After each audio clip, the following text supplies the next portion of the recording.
Hello and welcome to Professor Fox's Cozy Corner, where we're going to read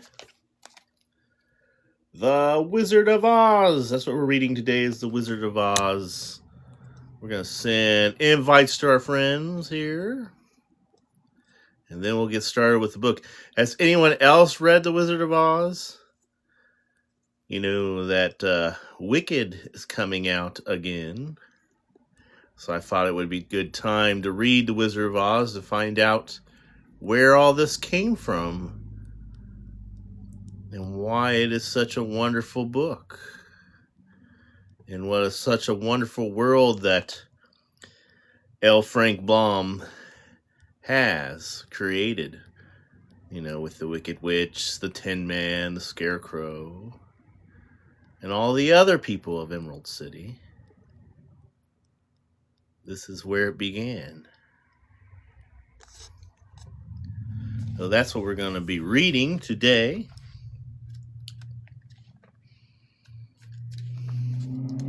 So this is the anniversary edition, so it has these first print wonderful illustrations that I'll show you. That's the Scarecrow and the Tin Man. So introduction here. Folklore, legends, myths, and fairy tales have followed childhood through the ages. For every healthy youngster has a wholesome and instinctive love for stories fantastic and marvelous and magnificent, unreal. The winged fairies of Grimm and Andersen have brought more happiness to childless hearts than all other creations. We're talking about the Grimm tales, so you have, Rumpelstiltskin is the one that I'm familiar with, the Three Bears, Goldilocks. But this is what L. Frank Baum had thought of his creation when he wrote it.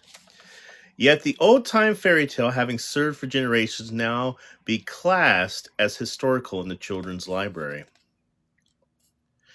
May now be, for the time has come for a series of newer wonderful tales in which the stereotypal genie, dwarf, and fairy are eliminated, together with all the horrible and blood-curdling incident devised by their authors to point a fearsome moral to each tale. Modern education includes morality, therefore the modern children seek only entertainment in its wonder tales, and gladly dispense with all disagreeable incident.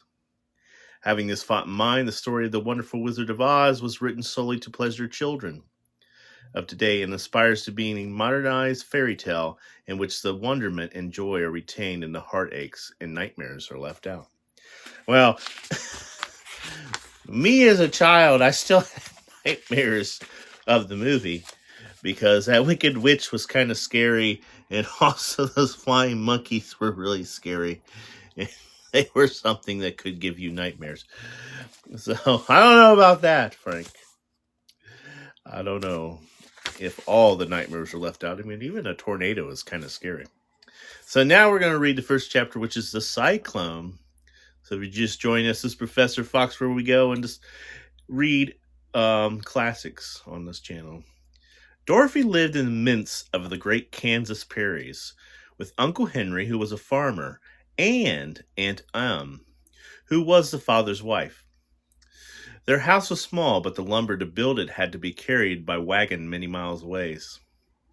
There were 4 walls, a floor, and a roof, which made one room, and this room contained a rusty-looking cooking stove, a cupboard for the dishes, a table, 3 or 4 chairs, and the beds. Uncle Henry and Aunt Em had a big bed in one corner, and Dorothy a little bed in another corner. There was no granite at all, and no cellar except a small hole dug in the ground called a cyclone cellar, which the family could go in case one of the great whirlwinds arose mighty enough to crush any building in its path. It was reached by a trapdoor in the middle of the floor, from which a ladder led down into a small, dark hole. When Dorothy stood in the doorway and looked around, she could see nothing but the great gray prairie on every side. Not a tree nor a house broke the broad sweep of flat country that reached the edge of the sky in all directions. The sun had baked the plow land into a gray mass with little cracks running through it, Even the grass was not green, for the sun had burned the tops of the long blades until they were the same gray color, to be seen everywhere. Once the houses had been painted, but the sun blistered the paint and the rains washed it away, and now the houses was dull and gray at everything else. So in the movie, this is where everything is nice and gray and looks gray, and they used the black and white, and this is one of the first movies they used the color, and it was a transition was the color world. Anybody been to the plains of Kansas? Is it that boring? You tell me. I've drove through it on my way to Idaho. When Aunt came here to live, she was young, pretty wife. The sun and wind had changed her too. They had taken the sparkle from her eyes and left them sober gray. They had taken the red from her cheeks and lips, and they were gray also. She was thin and gaunt, and never smiled. Now when Dorothy, who was an orphan, first came here, Aunt Em had been so startled by the children's laughter that she would scream and press her hand upon her heart whenever Dorothy's merry voice reached her cares. And she still looked at the little girl with wonder that she could find anything to laugh at. Uncle Henry never laughed. He worked hard for every morning till night and did not know what was joy. He was gray also, from his long beard to his rough boots, and he looked stern and solemn and rarely spoke. It was Toto that made Dorothy laugh and saved her from the growing as gray as her other surroundings. Toto was not gray. He was a little black dog with long silk hair and small black eyes that twinkled merrily on either side of his funny wee nose. Toto played all day long, and Dorothy played with him and loved him dearly. Today, however, they were not playing. Uncle Henry sat down upon the doorstep and looked anxious at the sky, from which it was even grayer than usual. Dorothy stood in the door with Toto in her arms and looked at the sky too. Aunt Em was washing the dishes. From the far north they heard a low wail of a wind, and Uncle Henry and Dorothy could see where the long grass bowed in waves before the coming storm. There now came a sharp whistling in the air from the south, as though they turned their eyes the way they saw ripples in the grass coming from the direction also. Suddenly, Uncle Henry stood up. "There's a cyclone coming, Em," he called to his wife. "I'll go look after stock." Then he ran towards the sheds with the cows and horses were kept. Aunt Em dropped her work and came to the door. One glance told her of danger close hand. "Quick, Dorothy!" she screamed. "Run for the cellar!" Toto jumped out of Dorothy's arms and hid under the bed, and the girls started to get him. Aunt Em, badly frightened, they threw open the trapdoor in the floor and climbed down at the ladder into the small dark hole. Dorothy caught Toto at last and started to follow her aunt. When she was halfway across the room, there came a great shriek from the wind, and the house shook so hard that she lost her footing and sat down suddenly upon the floor. A strange thing then happened. The house whirled around 2 or 3 times and rose slowly through the air. Dorothy felt as if she were going up in a balloon. The north and south winds met where the house stood and made it the exact center of the cyclone.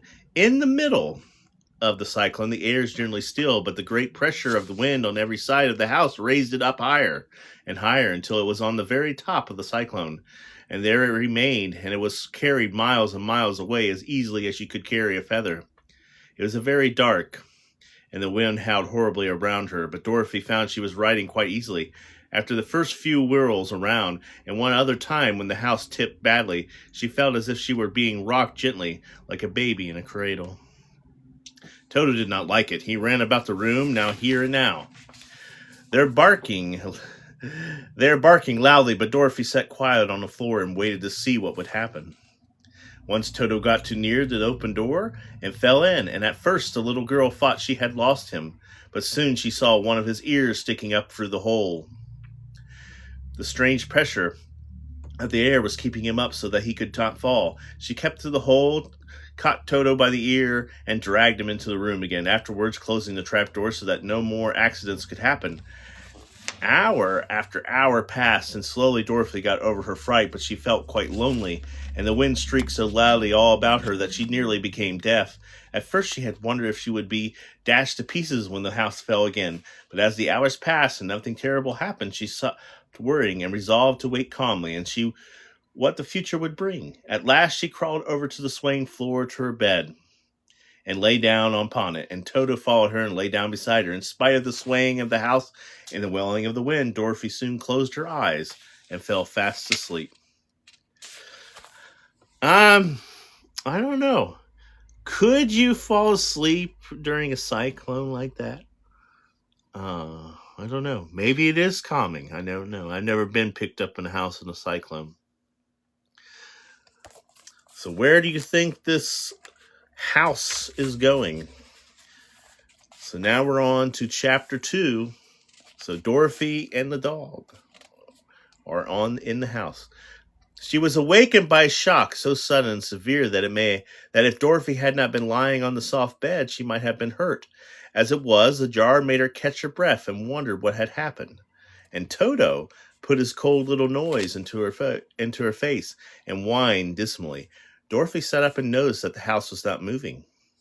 Nor was it dark, for the bright sunshine came in the window, flooding the light room. She sprang from the bed and with Toto at her heels and ran and opened the door. The little girl gave a cry of amazement and looked about, her eyes growing bigger and bigger at the wonderful sights she saw. The cyclone had set the house down very gently, for a cyclone in the midst of a country of marvelous beauty. There were lovely patches of green, swirled all about with stately trees bearing rich and luscious fruits. Banks of gorgeous flowers were on every hand, and birds with rare and brilliant plumage sang and fluttered in the trees and bushes. A little way off was a small brook, rushing and sparkling along between green banks and murmuring in a voice very grateful to the little girl who had lived so long on dry green prairies. Where she stood and looking eagerly at the strange and beautiful sight, she noticed coming toward her a group of the happiest people she had ever seen. They were not as big as the grown folk she had always been used to, but neither were they small. In fact, they seemed about as tall as Dorothy, who was a well-grown child for her age, although they were, so far as looks go, many years older. 3 were men and 1 woman, and all were oddly dressed. They wore round hats that rose to a small point, a foot above their heads, with little bells around their brims that twinkled sweetly as they moved. The hats of the men were blue. The little woman's hats were white, and she wore a white gown that hung in plaits with her shoulders over it, and were sparkled little stars that glistened in the sun like diamonds.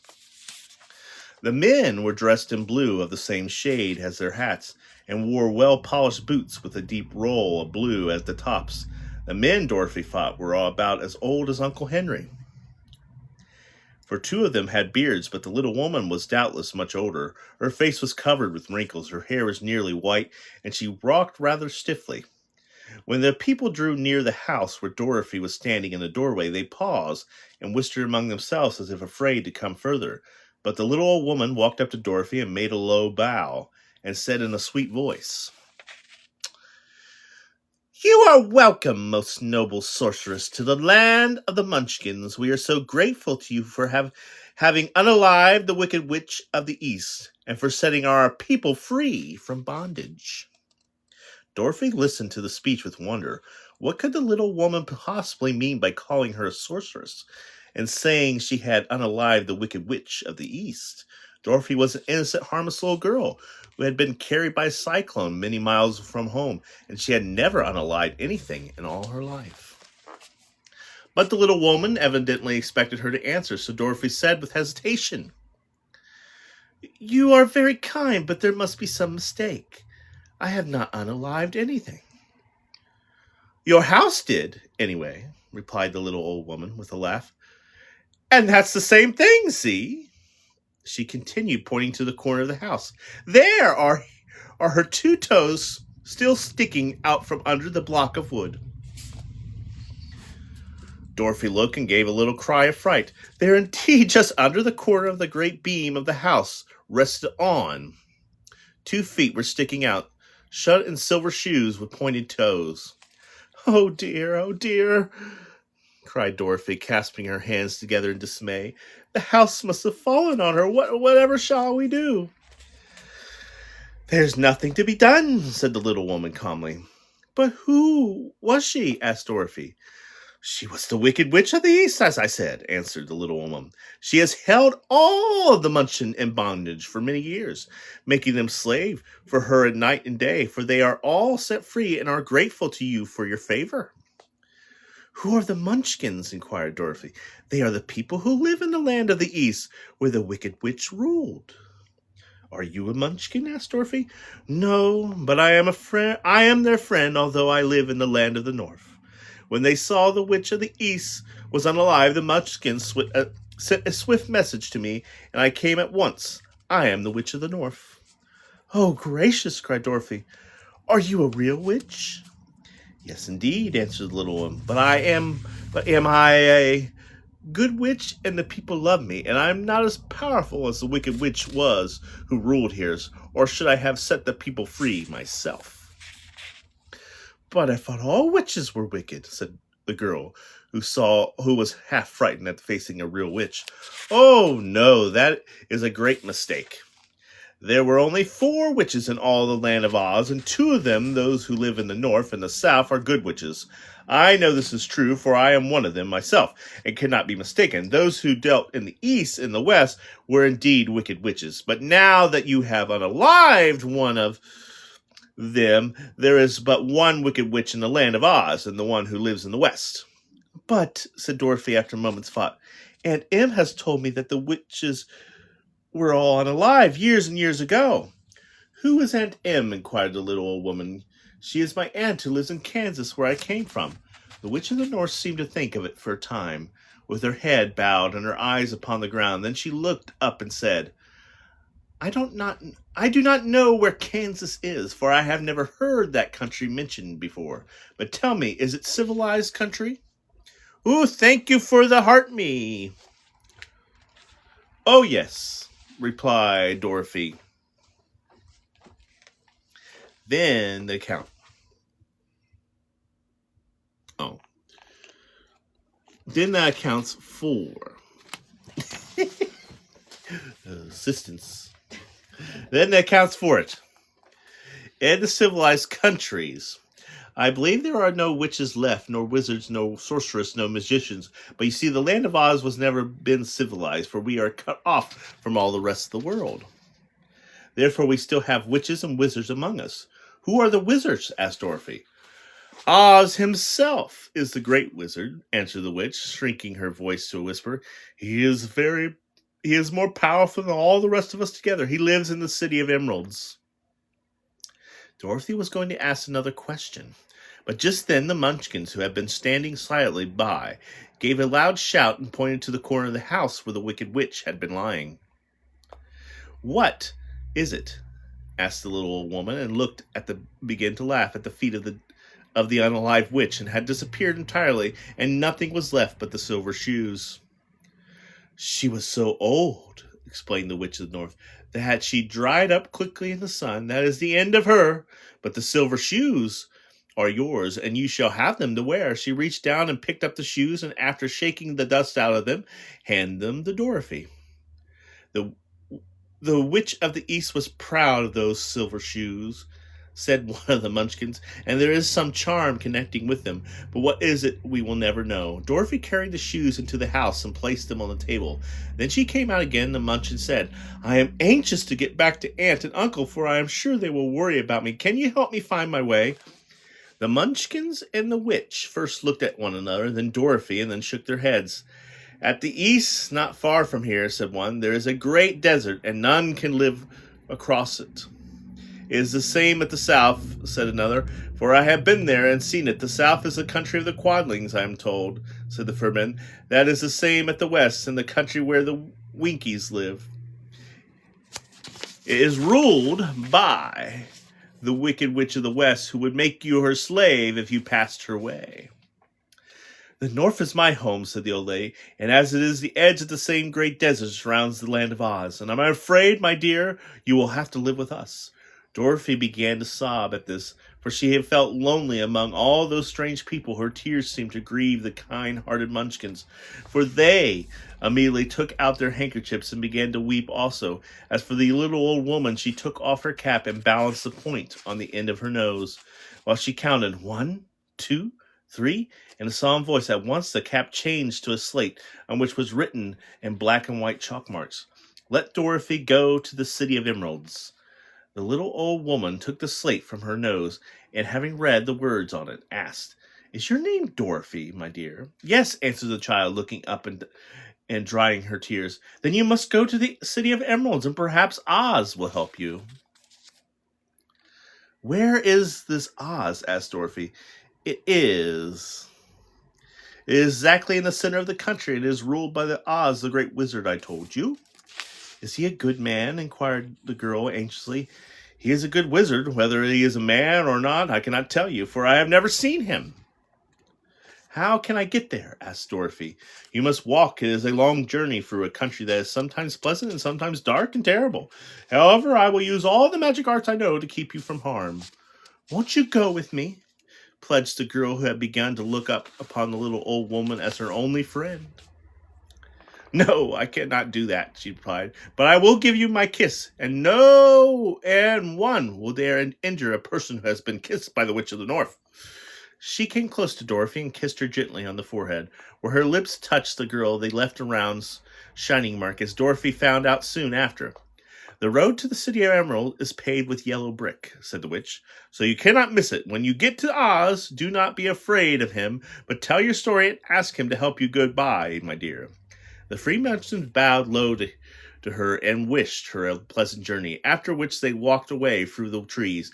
The witch gave Dorothy a friendly little nod, whirled around on her left heel 3 times, and straightway disappeared, much to the surprise of little Toto, who barked after her loudly enough when she had gone, because he had been afraid even to growl while she stood by. But Dorothy, knowing her to be a witch, had expected her to disappear in just the way, and it was not a surprise to her in the least. So, let's see, we got some pictures to show you. So this is the Munchkins. To me, they kind of look like gnomes, but that's how they drew the Munchkins. And there's Toto, Dorothy, and the Witch of the North. So, in the movie, a couple things were changed. We didn't have the Witch of the North, and we did not have silver slippers. We had ruby slippers, which is the differences in the book from the movie that I'm familiar with. But yeah, what do you think? Would you take your little trip down the yellow brick road? That would be kind of fun.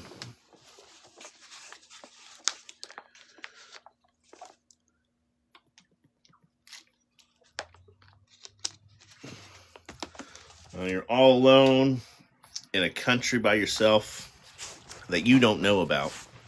That could be scary. All right. We're on chapter 3 of The Wonderful Wizard of Oz. This is how Dorothy saved the Scarecrow. When Dorothy was left alone, she began to feel hungry, so that she went to the cupboard and cut herself some bread, which she spread with butter. She gave some to Toto, and taking a pail from the shelf, she carried it down to the little brook and filled it with clear, sparkling water. Toto ran over to the trees and began to bark at the birds sitting there. Dorothy went to get him and saw such a delicious fruit hanging from the branches that she gathered some of it, finding it just what she wanted to help out for breakfast. Then she went back to her house, and having helped herself and Toto to get a good drink of cold, clear water, she set about making her journey to the City of Emeralds. Dorothy had only one other dress, but that happened to be clean and was hanging on a peg beside her bed. It was a gingham, with cheeks of white and blue, and although the blue was somewhat faded with many washing, it was still a pretty frock. The girl washed herself carefully, dressed herself in the clean gingham, and tried her pink sun bonnet on her head. She took a little basket and filled it with bread from the cupboard, laying a white cloth over the top. Then she looked down at her feet and noticed how old and worn her shoes were. "Then surely will never do for a long journey," she said to Toto.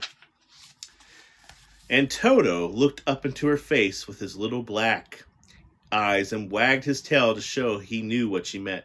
At that moment, Dorothy saw lying on the table the silver shoes she had belonged to the Witch of the East. I wonder if they will fit me, she said to Toto. They would be just the thing to take a long walk in, for they could not wear out.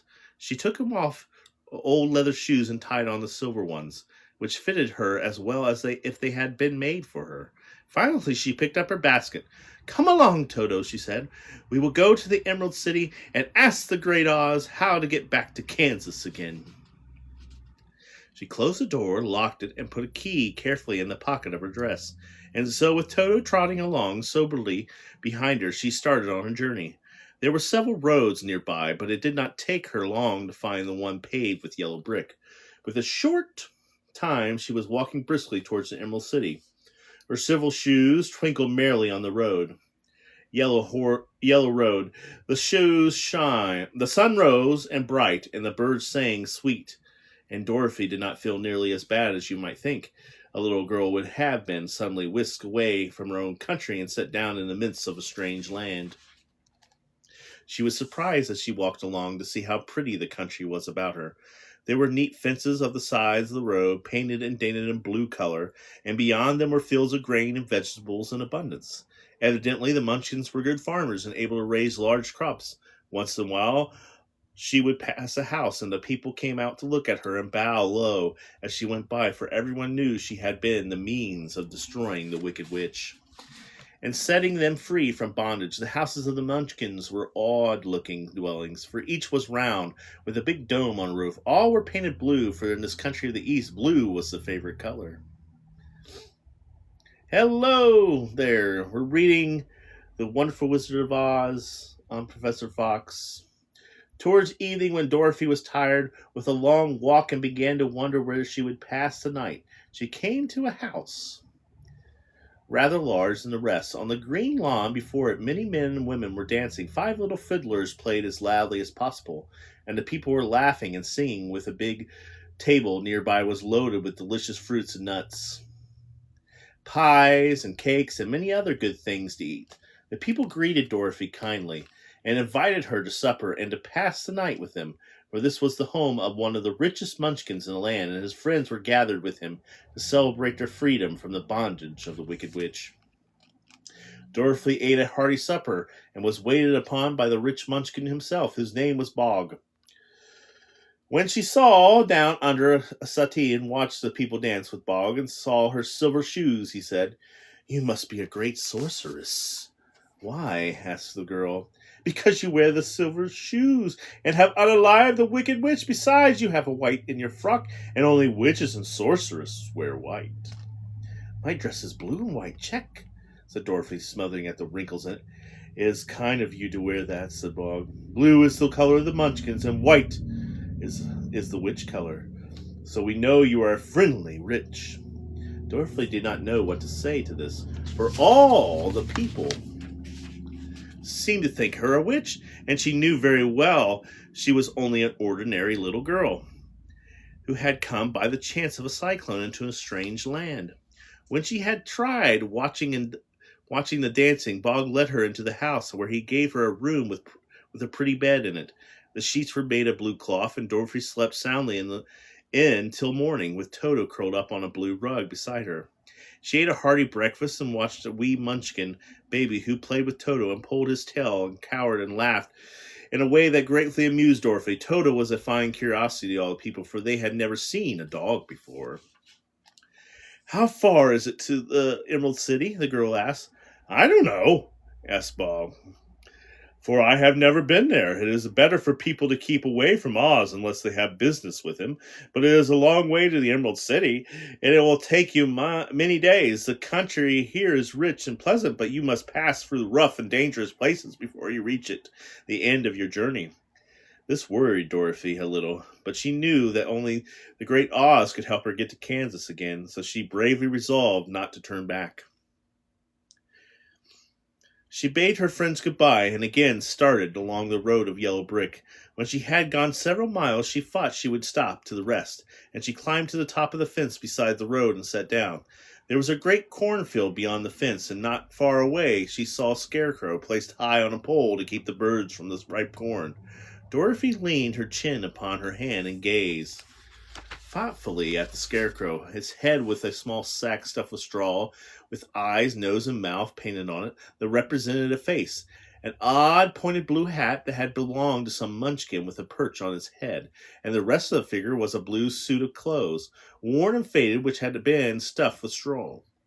On the feet were some old boots with blue tops, such as every man wore in this country, and the figure was raised above the stalks of corn by means of the pole stuck up on his back.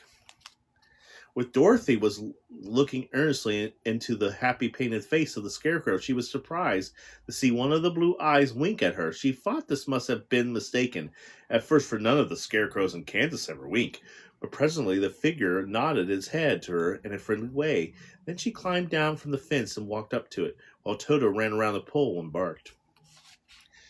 "Good day," said the scarecrow in a roughly husky voice. "Do you speak?" asked the girl, wondering.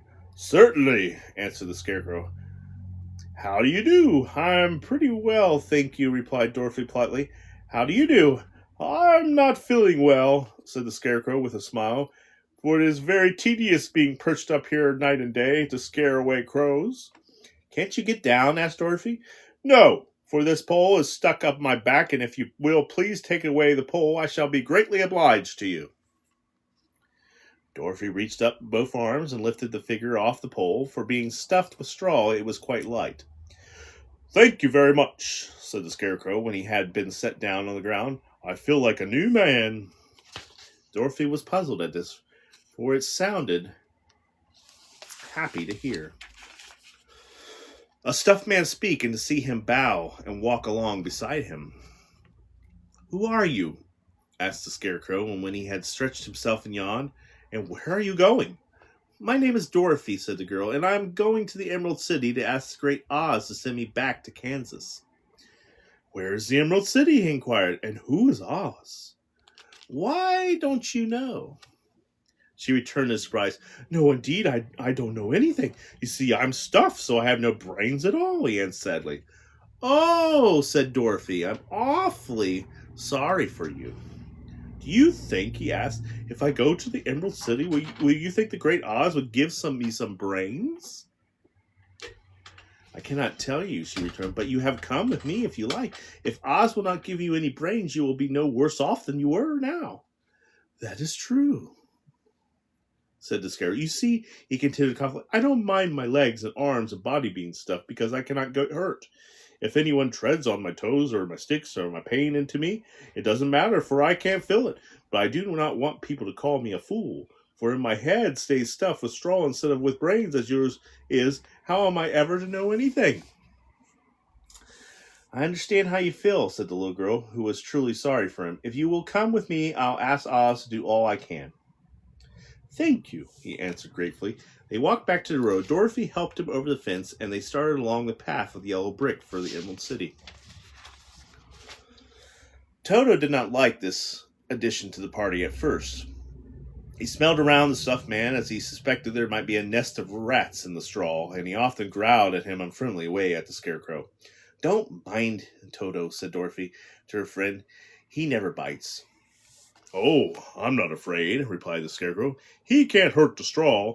Don't let me carry that basket for you. I shall not mind, for I can't get tired. I tell you a secret," he continued as he walked along. "There's only one thing in the world I'm afraid of." "What is that?" asked Dorothy. The Munchkin farmer who made you?" "No," answered the scarecrow. "It's a lighted match." So he's afraid of a lighted match. Can you believe that? Afraid of a lighted match. So, this is the scarecrow that she found, that she got down from the pole, and this is her new companion. What do you think of that? Now we got Toto, Dorothy, and the scarecrow. So another thing that was different, we had that rich munchkin that was never in the movie that she stayed with. That was an interesting scene to see what munchkins do. To me, they're like gnomes or hobbits, but munchkins in this story.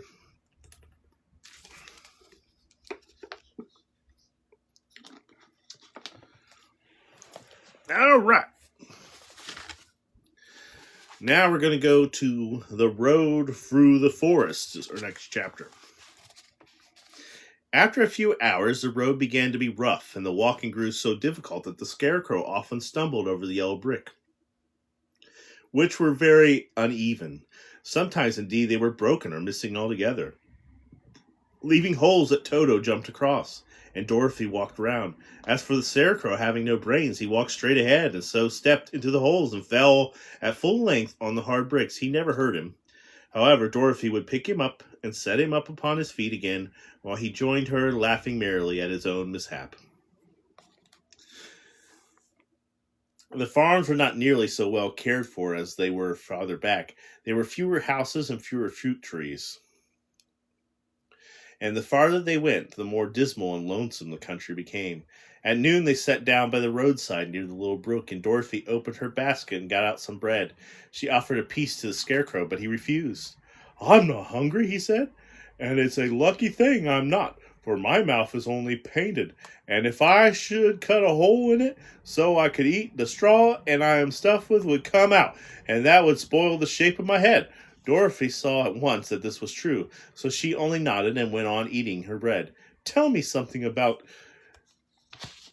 yourself and the country you came from," said the Scarecrow. And when she had finished her dinner, she told him all about Kansas and how gray everything was there, and how the cyclone had carried her to this happy land of Oz. The Scarecrow listened carefully and said, "I cannot understand why you should wish to leave this beautiful country and go back to the dry, gray place you call Kansas." "That is because you have no brains," answered the girl. "No matter how dreary and gray our homes are, we people of flesh and blood would rather live there than any other place and country, but it is ever so beautiful. There is no place like home." The Scarecrow sighed. "Of course I can't understand it," he said. "If your heads were stuffed with straw like mine, you would probably all live in the beautiful places, and the Kansas would have no people at all. It is fortunate for Kansas that you have brains." "Won't you tell me a story while we are resting?" asked the child. The Scarecrow looked at her reproachfully and answered, "My life has been so short that I really know nothing whatever. I was only made a day before yesterday. What happened in the world before that time is all unknown to me. Luckily, when the farmer made my head, one of the first things he did was to paint my ears so that I heard what was going on. There was another munchkin with him, and the first thing I heard was the farmer saying, 'How do you like those ears?' 'They aren't straight,' answered the other. 'Never mind,' said the farmer. 'They are ears just the same, which are true enough. Now I'll make the eyes,' said the farmer. So he painted my right eye, and as soon as it was finished, I found myself looking at him and everything around me with a great deal of curiosity, for this was my first glimpse of the world." "That's a rather pretty eye," remarked the Munchkin, who was watching the farmer. "Blue paint is just the color for the eyes." "I think I'll make the other one a little bigger," said the farmer. And when the second eye was done, I could see much better than before. Then he made my nose and my mouth, but I did not speak, because at that time I did not know what a mouth was for. I had the fun of watching them make my body and my arms and my legs, and when they fastened on my head at last, I felt very proud, for I thought I was just as good as a man as anyone. "This fellow will scare the crows fast enough," said the farmer. "He looks just like a man." "Why, he is a man," said the other, and I quite agreed with him. The farmer carried me under his arm to the cornfield, and set me up on a tall stick where they found me. He and his friends soon after walked away and left me alone. I did not like to be deserted this way, so I tried to walk after them, but my feet would not touch the ground, and I was forced to stay on that pole. It was a lonely life to lead, for I had nothing to think of. Have been made such a little while before, many crows and other birds flew into the cornfield, but as soon as they saw me, they flew away, thinking I was a munchkin, and this pleased me, and made me feel that I was quite an important person.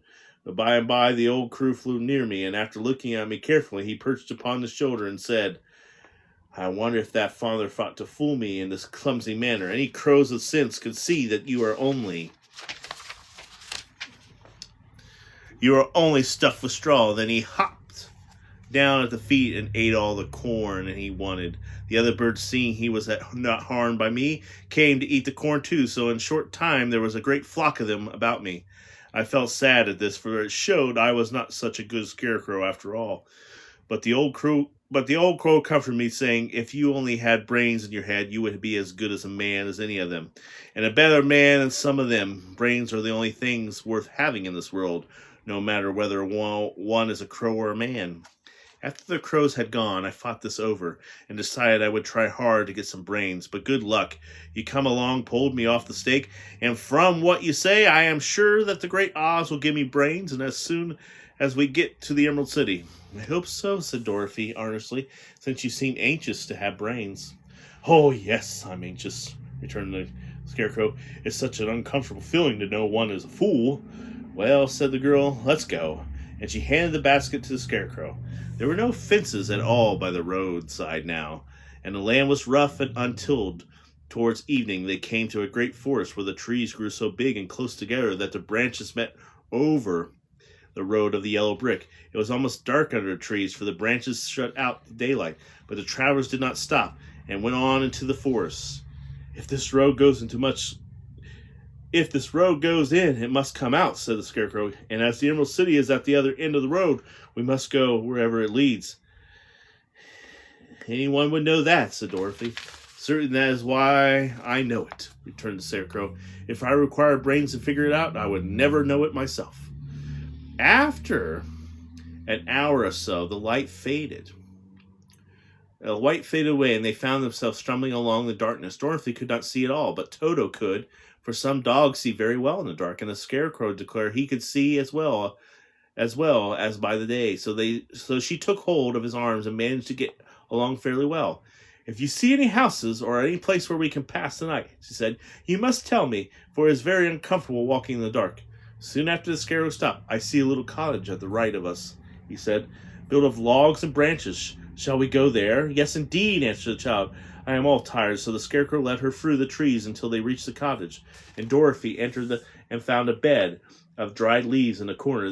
She lay down at once, and with Toto beside her, soon fell asleep. The Scarecrow was never tired. Soon stood up in another corner and waited patiently until morning.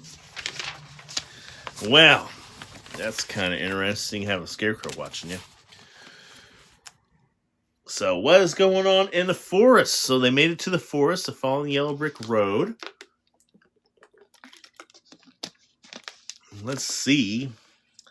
What do you think they're going to discover at this cottage?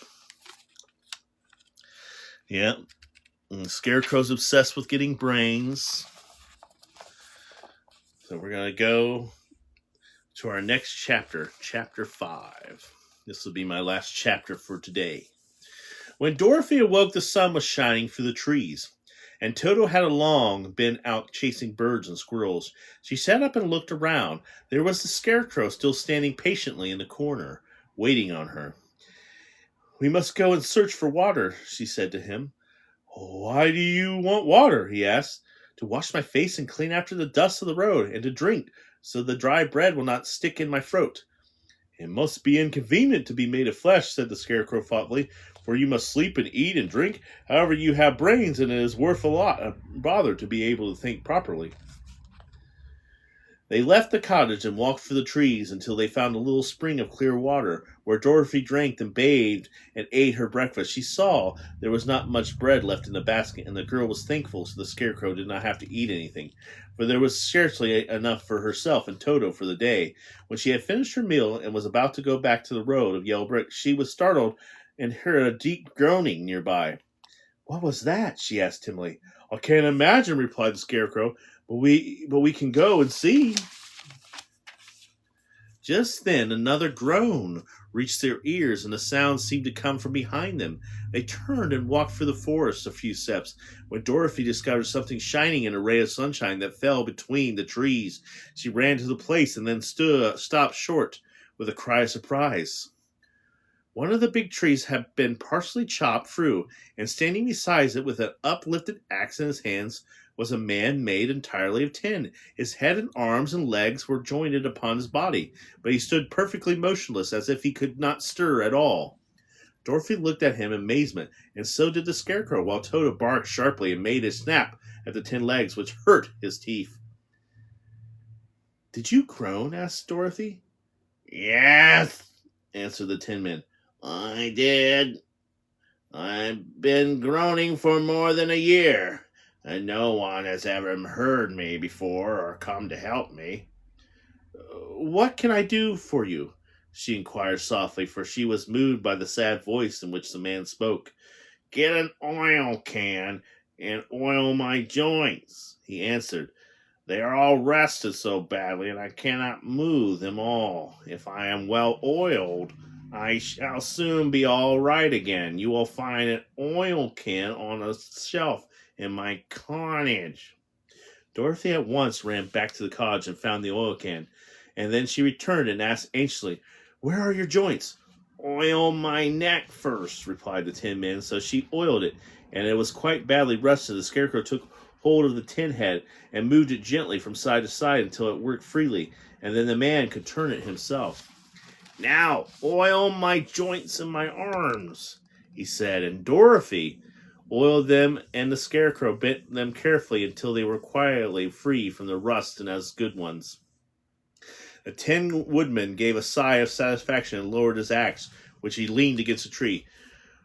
"This is great comfort," he said. "I have been holding that axe in the air since I've rusted, and I'm glad to be able to put it down at last.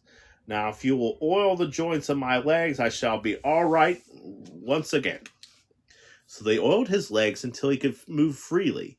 Then he thanked them again and again for his release, for he seemed a very polite creature and very grateful.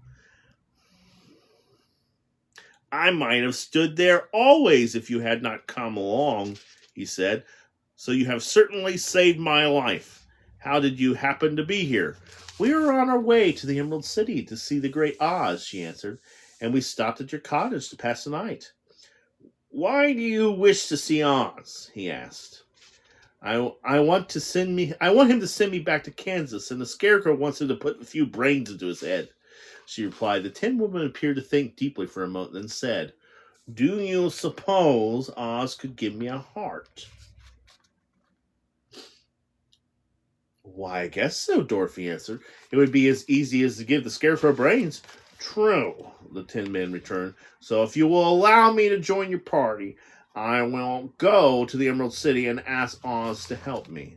"Come along," said the Scarecrow heartily, and Dorothy added that she would be pleased to have his company. So the Tin Woman shouldered his axe, and they all passed through the forest until they came to the road that was paved with yellow brick. The Tin Woodman had asked Dorothy to put the oil can in her basket, for, he said, if I should get caught in the rain and rust again, I would need the oil can badly. It was a bit of good luck to have their new comrade join the party, for soon after they had begun their journey again, they came to a place where the trees and branches grew so thick over the road that the travelers could not pass, but the Tin Woodman set to work with his axe, and chopped so well that soon he cleared the passage for the entire party.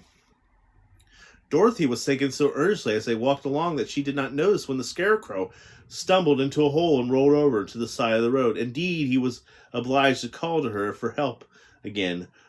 "Why didn't you walk around the hole?" asked the Tin Woodman.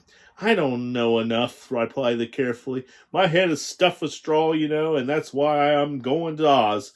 They're asking for some brains." "Oh, I see," said the Tin Woman. "But after all, those brains are not the best things in the world." "Have you any?" answered the Scarecrow. "No, my head is quite empty," answered the Woodman. "But once I had brains, and a heart also. So having tied them both, I should much rather have the heart." "And why is that?" asked the Scarecrow. "I'll tell you my story, and then you will know." So while they were walking through the forest, the Tin Woodman told the following story. "I was born the son of a woodman who chopped down trees in the forest and sold the wood for a living. When I grew up, I too became a wood chopper, and after my father unalive, I took care of my old mother as long as she lived. And then I made up my mind that instead of living alone, I would marry so that I might not become lonely.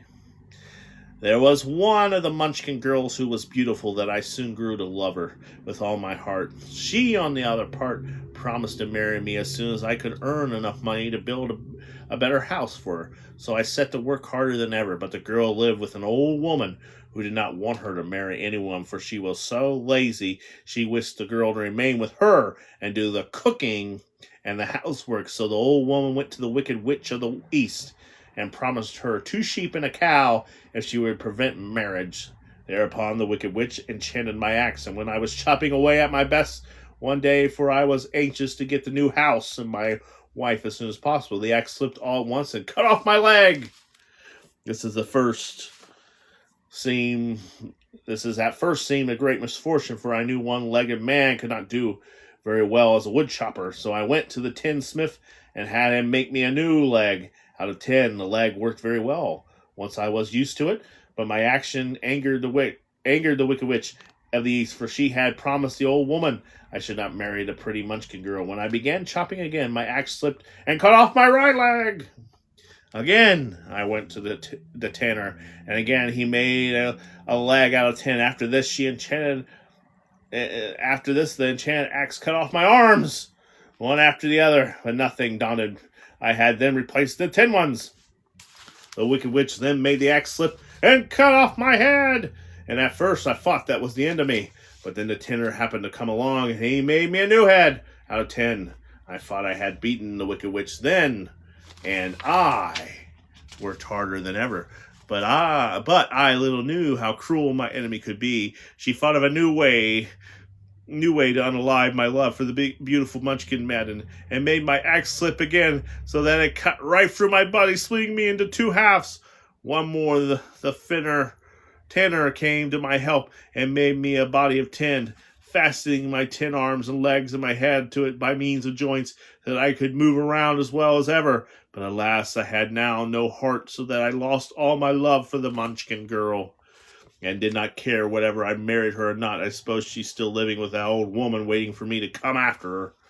My body shone so brightly in the sun that I felt very proud of it, and it did not matter now if my axe slipped from it, could not cut me. There was only one danger, that my joints would rust, but I kept an oil can in my cottage and took care to oil myself whenever needed. However, there came a day when I forgot to do this, and being caught in a rainstorm before I thought of the danger of my joints and rusted, and I was left to stand in the woods until you came to help me. It was a terrible thing to undergo, but during the year I stood there, I had time to think that the greatest loss I had known was the loss of my heart. While I was in love, I was the happiest man on earth, but no one could love who has not a heart, and so I am resolved to ask Oz to give me one. If it does, I will go back to the Munchkin maiden and marry her. But Dorothy and the Scarecrow had been greatly interested in the story of the Tin Woodman, and now they knew why he was so anxious to get a heart. All the same, said the Scarecrow, I shall ask for brains instead of a heart, for a fool would not know what to do with a heart if he had one. I shall take the heart, returned the Tin Woodman, for brains do not make one happy, and happiness is the best thing in the world. Dorothy did not say anything, for she was puzzled to know which of her 2 friends was right, and she decided if she could only get back to Kansas and Aunt Em, and did not matter so much whether the Woodman had no brains and the Scarecrow no heart, or each got what he wanted. What worried her most was the bread was nearly gone, and another meal for herself and Toto with an empty basket. To be sure, neither the Woodman nor the Scarecrow ever ate anything, but she was not made of tin nor straw, and could not live unless she was fed. Now, what did you think of that? Of the wonderful Wizard of Oz? This is the Tin Woodsman right there. Look at him. He was stuck. But that's all I have for you guys. Tune in next time and we'll finish The Wizard of Oz. This is Professor Fox signing off.